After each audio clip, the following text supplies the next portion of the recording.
काली planning 5000 kilometre आज गोटे दिन में गड़ी पड़ी सीक्रेट रूम आप देखा गाइस गुड मॉर्निंग।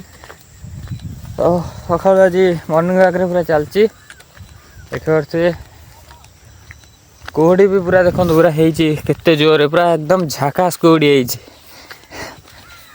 तो मुझे चलली सेपटे सेपटे फोन करी मो सांग सौम्य को सी भी आसूँ आसला सी आसला आम दी जन मिसिकी टे चलने को जीवु प्राय 2 किलोमीटर आमर अच्छी मॉर्निंग वॉक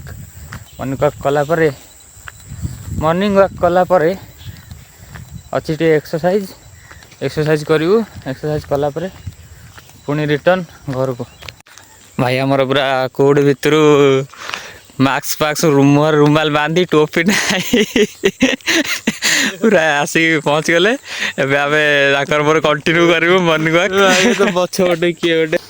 तो आज आम सकाल 7टार चलवा स्टार्ट करूँ आज एवं आसिक 9:50 टोटाली आम 12 किलोमीटर चली सारूँ। देखते पूरा झाड़ फाड़ बाहर पूरा से अवस्था सांघातिक सांघातिक चल सका नाक फाक सब फिटी जाऊँगी थंडार नाक फिटी ना गोटे दिन चली नाक फिटी गला झाड़ पूरा देह हाथ पूरा झाड़ ठीक लगुच मेन कथा चलिए जब आप दौड़ा विरक्ति लगुच तो आराम से गीत गाना बजाई सांग गपी गपी चलते ये 12-13 किलोमीटर चलने धीरे धीरे दौड़ी आस 5 किलोमीटर दौड़ी आस सामान हो चलते सकाल समस्ते चलते आम भी चलते नुआ वर्ष उठे किसी नुआ करते चलते जिते दिन पार चलतु भांगी आम जानी न भांगी चली चली चल तो गाइस काली तो आम आसलु किसी वीडियो बन है आज आम सका आसलु आउ काली आम 12 किलोमीटर तो चलती बट आज आसिक रनिंग हो प्राय 2 किलोमीटर कि 3 किलोमीटर आम रनिंग कर सौम्य आम सहित आज मानस मामू भी आसी देखे दूसरी आउ मोर तो पूरा हालत टाइट हो जाए रनिंग करी सौम्य को पचार तार कौन है सौम्य कौन है तोर मोर तो काली पूरा फाटी जाता 600 मीटर मैं 300 मारिक पूरा 8 पड़ती आज तो जहाँ पूरा कम्प्लीट 600 मीटर मार देजे कि खुशी लगुच काली प्लानिंग 5000 किलोमीटर मानस तुम आज फास्ट आई आज गोटे दिन में गड़ी पड़ी दीदी आसे पेट कमे काली पूरा भक्ति देमी कुछ करी आज केते पेट कमी बहुत कमी गोटे दिन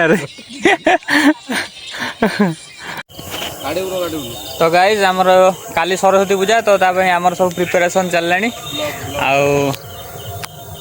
प्रिपेरेसन चललानी आम गाँ पिला सब पुपुन आमर अच्छी से जन पिला ऊपर चढ़ी से बंधा बंधी स्टार्ट कलानी काली सरस्वती पूरा फुल प्रिपेरेसन स्टार्टेड हमर अति दूर चल जाइथबा से फ्रंट कैमरा कर है देखंतु देखंतु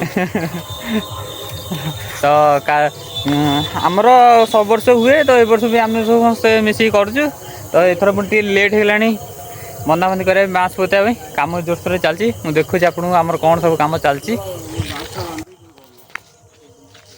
देखिए बंधाबंधी पूरा स्टार्ट हो गलानी आम पिला पूरा रेडी देखी आराम से बांधबू है।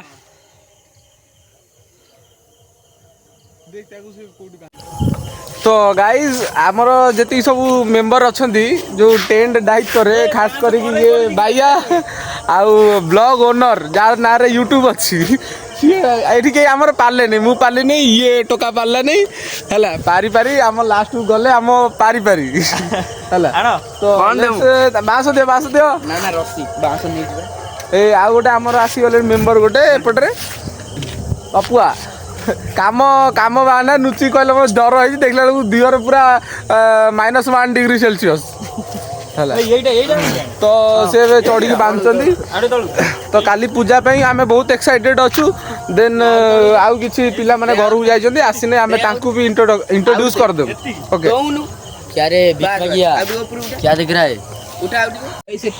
तो गाइज आमर पूरा अधा बाँस बंधा हो सारे माने कह गले टोटाली फ्रेम पूरा रेडी एबे खाली आमर कपड़ा बंधा हवा स्टार्ट हम देखी पारे पूरा कपड़ा को कपड़ा धरी पूरा रेडी हो गले बांधिया फ्रेम में आम बांधिक रेडी कर सारे ଆଉ ଆମର ଟଲି ହେଲା ଆମର ମାନେ ସିଡି ଟଲି ଉପରେ ଛିଡା ହେଇକି ଆମର ଉପରେ ଚଢିକି ଆମର ବନ୍ଧାବନ୍ଧି ଚାଲିଛି।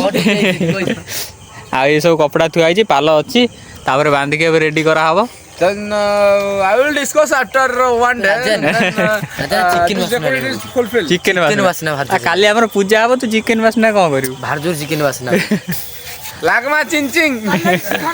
ନା ଏଠି ନଗୁନ ପାଣି ବା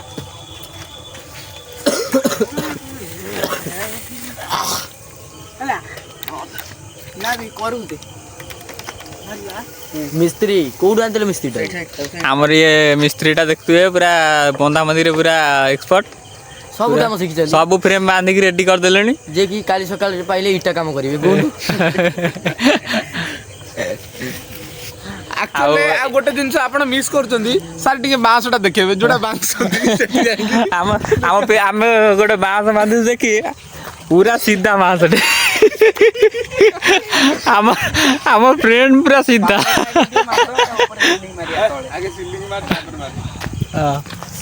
ଏବେ ଆମେ କପଡା ବାନ୍ଧି ସାରୁ, ପୁଣି ଆମେ ଦେଖୁଛୁ ଆମ କାମ କେତେ ବାଟ ସାରିଲା ପରେ ଆମେ ନେକ୍ସଟ ଆପଣଙ୍କର ମନୋରଞ୍ଜନ ସାଗର ଆଉ ଲାଇକ୍ ସବସ୍କ୍ରାଇବ ଯାହା କରୁଛନ୍ତି ସବୁ କରିଦିଅନ୍ତୁ। ତ ହ୍ୟାଲୋ ଗାଇସ୍, ଦେଖିପାରୁଥିବ ଆମର ଏଠି ସବୁ ଟେଣ୍ଟ ସକ୍ସେସଫୁଲି ବନ୍ଧାବନ୍ଧି ହେଇଗଲା। ଏଇଟା ହେଲା ଆମ ସିକ୍ରେଟ ରୁମ୍, ଆପଣ ଦେଖିବାକୁ ଯାଉଛନ୍ତି। ସେଟା ଦେଖିବାନି, କାହିଁକି ଦେଖିବାନି? ସେଟା କାହିଁକି ଦେଖା ହବନି? ଟିକେ କହିବେ କି ରାଜକିଶୋର ସାର୍? ଏଟା ସିକ୍ରେଟ ରୁମ୍, ସେଟା ସବୁବେଳେ ସିକ୍ରେଟ ରୁହେ, ସେଇଥିପାଇଁ ଦେଖା। ଆମର ଏଇ ଯେତିକ ଡେକୋରେସନ ଦେଖୁଛ, ଏଇ ଯେତିକି ବନ୍ଧାବନ୍ଧି ଯାହା ବି ଦେଖୁଛ, ସବୁ ଡେଡିକେଟେଡ ବାଏ ମିଷ୍ଟର ବାଇଆ। ହଁ, ଦେନ୍ ଇଏ ଆସିକି 8ଟା ବେଳେ ପହଞ୍ଚିଥିବାରୁ ଧନ୍ୟ ମନେ କରୁଛନ୍ତି। ଆଉ ଆମର ଏଠି ଆମେ ସବୁ ଦେଖ, ଆମେ ସବୁ ମୂଲିଆ, ଦ୍ୟାଟ୍ସ କଲ୍ଡ ମୂଲିଆ ନା। ତ କ'ଣ କହିବି ଆଉ, କ'ଣ କହିବାକୁ ଚାହୁଁଛନ୍ତି? ପ୍ରାଇଜ୍ ଆମର ତ ଏବେ ସବୁ ପ୍ରାୟ ଦେଖୁଥିବେ, ତା ପୂର୍ବରୁ କହିଥିଲି ଆମର ସବୁ ଡେକୋରେସନ୍ ସରିଲା ପରେ ଆପଣଙ୍କୁ ଦେଖେଇବା ପାଇଁ। ଦେଖୁଥିବେ ଆମର ସବୁ ସରିଲାଣି, ତାପରେ ଏବେ ଖାଲି ଶୋଇବାଟା ବାକି ରହିଲା। ଆଉ କାଲି ସକାଳେ ଆମେ ପୁରା ଫୁଲ୍ ଆପଣଙ୍କୁ ଭଲସେ ଦେଖେଇଦେବୁ। ଠାକୁର ଯେତେବେଳେ ପୂଜା ହେଇସାରିଲା ପରେ, ସେତେ ପର୍ଯ୍ୟନ୍ତ ୱେଟ୍ କରନ୍ତୁ। Bye bye, good night.